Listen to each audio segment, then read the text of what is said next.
हमारे साथ हमारे सहयोगी कमाल खान है, साथ ही खास मेहमान भी हैं पूर्व उत्तर प्रदेश के डीजीपी विक्रम सिंह यहाँ हमारे साथ हैं। विनोद अग्निहोत्री वरिष्ठ पत्रकार भी हमारे साथ मौजूद है। कमाल, मैं पहले आपके पास आऊंगी और आपसे जानना चाहूंगी कि ये जब ये खबर आई कि 8 पुलिस वाले एक गैंगस्टर को पकड़ने गए और यूपी में मारे जाते हैं, तो वाकई में समझ नहीं आ रहा था कि 8 पुलिस वाले ऐसे कैसे मारे गए।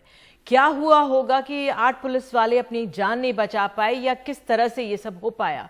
तो क्या और डिटेल्स इस समय आपके पास है? हालांकि मुख्यमंत्री योगी आदित्यनाथ गए हुए हैं, संवेदनाएं व्यक्त करने गए हुए हैं अपनी वहां पर। क्या आपके पास डिटेल्स इस समय? देखिए, ऐसा इसके दो पहलू हैं। एक पहलू तो ये है कि अगर 1 बजे 1:30 बजे रात को अगर पुलिस का जो मूवमेंट है उसकी जानकारी गैंगस्टर को कैसे मिली, क्योंकि ये बहुत सीक्रेट चीजें होती हैं और ये गैंगस्टर बहुत बड़ा गैंगस्टर है। उसके ऊपर 60 क्रिमिनल केसेस हैं, 20 केसेस उसके ऊपर मर्डर और अटेम्प्ट टू मर्डर के हैं। उसके ऊपर 15 मुकदमे जो हैं गैंगस्टर एक्ट और गुंडा एक्ट के हैं। एनएसए लगा है उसके ऊपर। तमाम दंगा, अपहरण, बहुत तरह के मामलों में मुकदमे चलते रहे हैं। और उसने एक दर्जा प्राप्त राज्य मंत्री को एक थाने में घुस करके मारा था और उनकी हत्या हो गई थी। तो ऐसे शख्स को पकड़ने के लिए जो ऑपरेशन की जो योजना बनी होगी वो बहुत सीक्रेट होना चाहिए। और ये सीक्रेट अगर उस गैंगस्टर तक पहुंचता है और वो गांव के रास्ते में जेसीबी मशीन लगा के उनका रास्ता ऑब्स्ट्रक्ट करता है और 3 अलग अलग डायरेक्शन में छतों के ऊपर वो अपने गुंडे बिठाता है जो हथियार बंद होकर के पुलिस को मारने के लिए बैठते हैं कि अगर एक तरफ से गोली चलेगी वो दूसरी तरफ भागेंगे तो उधर से फायरिंग होगी, दूसरी तरफ से वो भागते हैं तीसरी तरफ तो वहां से छतों पे फायरिंग होगी। ये बहुत खतरनाक बात है और इसकी पहले जांच होनी चाहिए कि वो कौन शख्स था जिसने पुलिस के इस मूवमेंट की जानकारी उनको दी, जिसकी वजह से इतने लोग मारे गए। दूसरे जो चश्मदीद लोग हैं उनका ये कहना था कि जो पुलिस फोर्स आई वो एक रास्ते से आई और जेसीबी मशीन लगी थी, उससे किनारे से गुजर के वो सारे लोग एक साथ चले गए। वो ना तो हेलमेट पहने थे, ना वो बुलेट प्रूफ पहने हुए थे और ना शायद वो पूरी तरह तैयार थे कि उनके ऊपर ऐसा हमला हो सकता है। तो एक पुलिस का मुखबिर जिसने भी उनको सूचना दी होगी उसके बारे में वो क्या कर रहा था, गैंगस्टर इतने तैयार हो चुका था गांव में, उसकी जानकारी पुलिस के पास कैसे नहीं पहुंची कि गैंगस्टर उनके लिए ये घेराबंदी कर रहा है। दूसरी चीज, पुलिस जब ऐसे ऑपरेशन में जाती है तो उसकी एक स्ट्रैटेजी होती है कि उसको किस तरह से घेरा जाए, अलग अलग लोग अलग अलग जगहों पे कैसे जाएंगे, कोई कवर फायर कैसे देगा, कौन आदमी आगे जाएगा, कौन पीछे रहेगा। सारा पुलिस फोर्स एक रास्ते से होके गुजरा और जब गोलियां चली तो दूसरे रास्ते भागे, उधर गोलियां चली तो तीसरे रास्ते भागे और उनमें 14 लोगों के ऊपर उन्होंने फायर किया मारने के लिए। 8 लोग शहीद हो गए, 6 पुलिस वाले जो हैं वो बहुत गंभीर रूप से घायल होकर अस्पताल में भर्ती हैं और उसमें एक आम नागरिक भी शामिल है।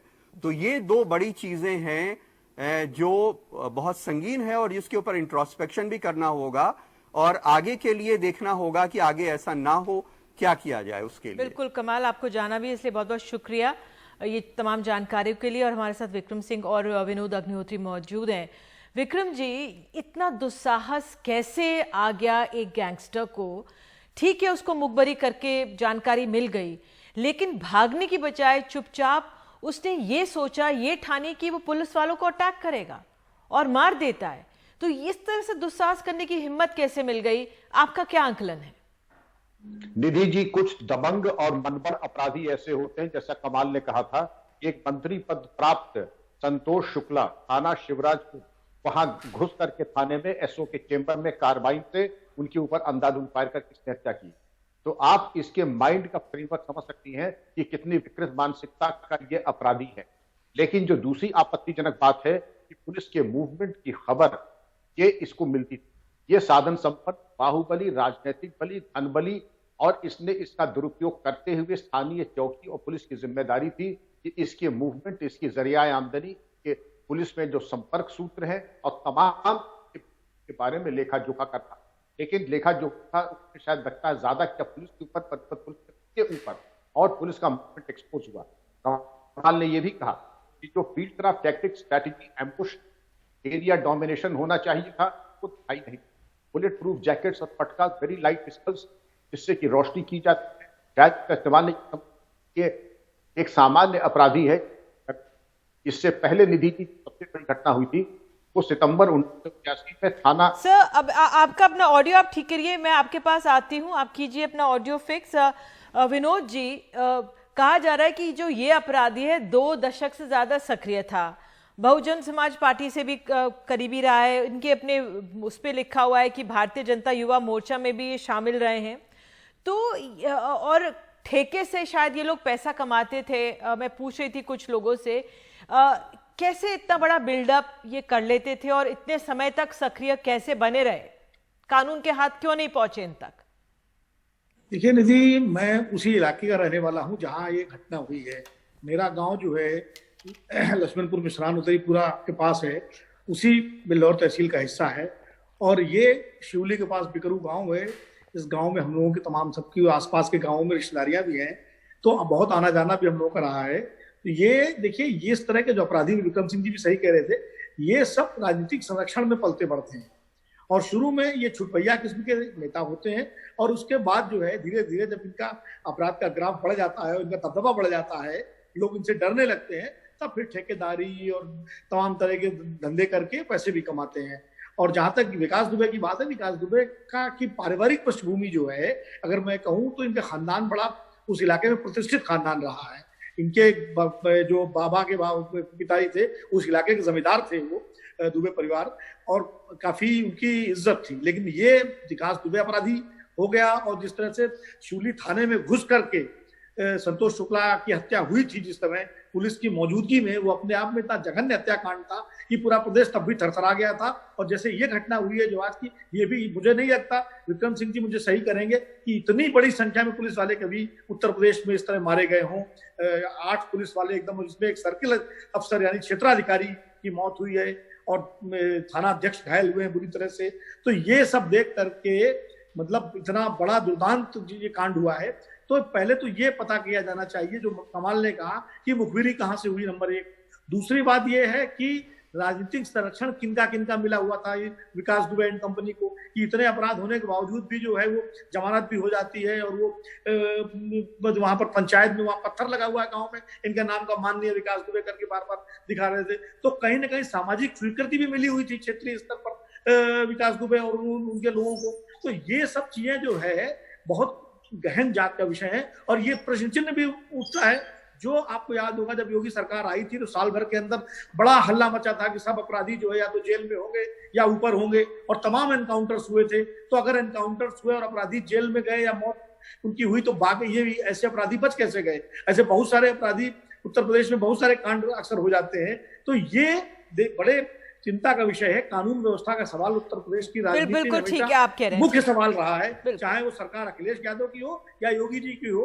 मायावती की सरकार के जमाने में भी कानून व्यवस्था के सवाल उठते रहे हैं, लेकिन ये भी है कि बसपा से भी नजदीकी रही है विकास दुबे की, और तमाम राजनीतिक दलों से नजदीकी रही है। विक्रम तो जी, ये देखने वाली बात। ठीक है विक्रम जी, मैं आपसे समझना चाहूंगी, क्योंकि मैं कहीं से पूछ रही थी तो कहा गया कि भाई ठेके का पैसा मिलता है, और इन इलाकों में गुंडा टैक्स करके चीजें होती हैं, कि अगर किसी ठेकेदार को कुछ ठेका मिल जाता है करने का, तो गुंडा टैक्स दिया जाता है। बहरहाल मुझे अपने आप में लगकर समझ में नहीं आ रहा था कि आज के ज़माने में भी ऐसा है, लेकिन अगर ऐसा है तो ये चला आ रहा है, तो इस पैसे से ये लोग ताकतवर होते हैं। दूसरा जो मैं आपसे ये समझना चाह रही थी कि कैसे हमारे पुलिस वालों के पास हेलमेट्स नहीं थे, बुलेट प्रूफ जैकेट नहीं थी। एक एसओपी होता है जो हमारे पुलिस वाले फॉलो करते हैं, समझा जाता है कि फॉलो करते हैं, यानी वो भी फॉलो नहीं किया गया। और सबसे बड़ी बात कि दुस्साहस की वो चुपचाप भागा नहीं अपनी जान बचाकर, हमारे पुलिस वालों को 3 तरफ से घेर कर मारा भी। तो जो ये हिमाकत हुई है ये समझ के परे है। आपने बिल्कुल ठीक कहा निधि जी। इसके पहले जो बड़ी घटना हुई थी वो नथुआपुर कांड, थाना अलीगंज, जिला एटा, सितंबर 1981 में हुई थी। पूरा थाना मार दिया गया था, 11 पुलिसकर्मी, इंस्पेक्टर राजपाल सिंह। लेकिन ऐसी दुर्घटना, तब छविराम गैंग था, उसके 60-70 गिरोह वाले थे, लाइट मशीन गन और 9 इंच मोटर लेके चलता था। लेकिन ये इस तरीके का 3rd क्लास क्रिमिनल, उसने ये दुस्साहस किया। मैं बताना चाहूंगा कि ठेकेदारी बाहुबलियों, यहाँ की उप संस्कृति को समझे कि जो ठेके वेके मिलते हैं बाहुबलियों को मिलते हैं, प्रोटेक्शन मनी ये वसूलते हैं और फिर आउटसोर्स करते हैं। और इनका साहस देखिए, अमेरिका के इसने पहले जेसीबी मशीन लगाई, छतों पर एम्बुश लगाया, और जो हमारी ट्रेनिंग होती है कि बुलेट जैकेट, पटकास very light pistols, infrared aiming devices लेकर के जाना चाहिए था। ये कहीं दिखाई नहीं पड़े थे। शायद इन्होंने बहुत हल्के में किया कि एक सामान्य से अपराधी को 25,000 के इनामिया को करने जा रहे हैं, तो वो सावधानी जो बरतनी चाहिए वो नहीं बरती। खैर, घटना के बाद विद्रुपता दिखाना औचित्यपूर्ण नहीं है, लेकिन मैं जरूर कहूंगा कि हमारा प्रशिक्षण, हमारे इंस्पेक्शंस, हमारे ड्रिल्स, उसमें कहीं ना कहीं बहुत बड़ी चूक और कमी है। एनुअल फायरिंग, नाइट फायरिंग, इनके ऊपर जो पहले फेल होते थे उनके कैरेक्टर रोल में एंट्री होती थी। मुझे नहीं मालूम कि ये प्रक्रिया चल रही है कि नहीं चल रही है। मुझे बताया जाता, आई होप गलत बताया है, ये प्रक्रिया समाप्त हो चुकी है। अगर ये प्रक्रिया समाप्त हो गई है तो अत्यंत अत्यंत आपत्तिजनक। सर, इसका असर क्या होगा? हमारे 8 पुलिस वाले मारे जाते हैं, 6 गंभीर रूप से घायल हैं। इनकी पूरी कोशिश थी कि 13 के 13 पुलिस वाले मारे जाए। अब मुख्यमंत्री वहां पे पहुंचते तो क्या कुछ हेड्स विल रोल, मतलब कुछ होगा, या फिर हम लोग सब श्रद्धांजलि देकर ही भूल जाएंगे इस मामले को? वो बहुत ही आपत्तिजनक और दुर्भाग्यपूर्ण होगा कि श्रद्धांजलि देंगे, क्योंकि इन जो जाने गई हैं, जो खून बहा है, इसकी एक एक कतरे का हिसाब लेना ही पड़ेगा, जिससे कि इस प्रकार की घटनाओं की पुनरावृत्ति नहीं हो। लेकिन अपने अनुभव से मैं बता दूं, कालांतर में इनका तो हिसाब किताब जल्दी होने वाला है, दुबे जी का, और इसके ऊपर पुलिस की 2-3 टीमें लग गई हैं, वो इनका निस्तारण कर ही देंगे। लेकिन आपका जो बड़ा प्रश्न है वो ज्यादा जरूरी है कि अपनी जो चूक है, उस चूक के बारे में भी उत्तरदायित्व। बिल्कुल। अब एक छोटा सा सवाल अंत में विनोद जी आपसे, इसका राजनीतिक असर क्या कुछ आप पड़ता हुआ देख रहे हैं इस पूरे मामले का? विनोद जी, देखिए, राजनीतिक असर तो ये है कि सीधे सीधे तो विकास दुबे का किसी राजनीतिक दल से प्रत्यक्ष कोई संबंध नहीं था, लेकिन संरक्षण स्थानीय स्तर के नेताओं को जरूर मिलता रहा है।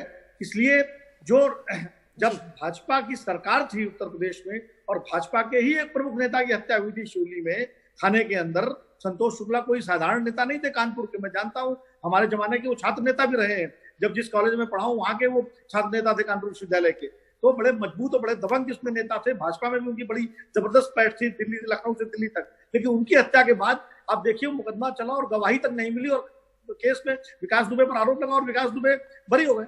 तो अब कुल मिलाकर के आप देखिए कि क्षेत्रीय दबदबा कितना है इन सब लोगों का और किस तरह। बिल्कुल, वाकई में आप ये बात कह रहे हैं और सोशल मीडिया में तो इनकी तमाम तस्वीरें अब आ रही हैं हाल के मंत्रियों के साथ, तो बहरहाल उनकी कितने वो सही तस्वीरें हैं वो भी अपने आप में उसकी जांच होगी बहरहाल, और उसका असर भी होगा। और आगे बढ़ते आपको सिर्फ ये बता दें कि विपक्ष खामोश नहीं बैठा है। कानपुर में इस पूरे मामले के बाद समाजवादी पार्टी के कार्यकर्ता इटावा की सड़कों पर उतरे हैं। जिला मुख्यालय पर प्रदर्शन करते हुए उन्होंने योगी सरकार को बर्खास्त करने की मांग की है, साथ ही मारे गए पुलिस वालों को न्याय और उनके परिवार को मुआवजा देने की मांग करते हुए सिटी मैजिस्ट्रेट को राज्यपाल के नाम पर एक ज्ञापन भी सौंपा है।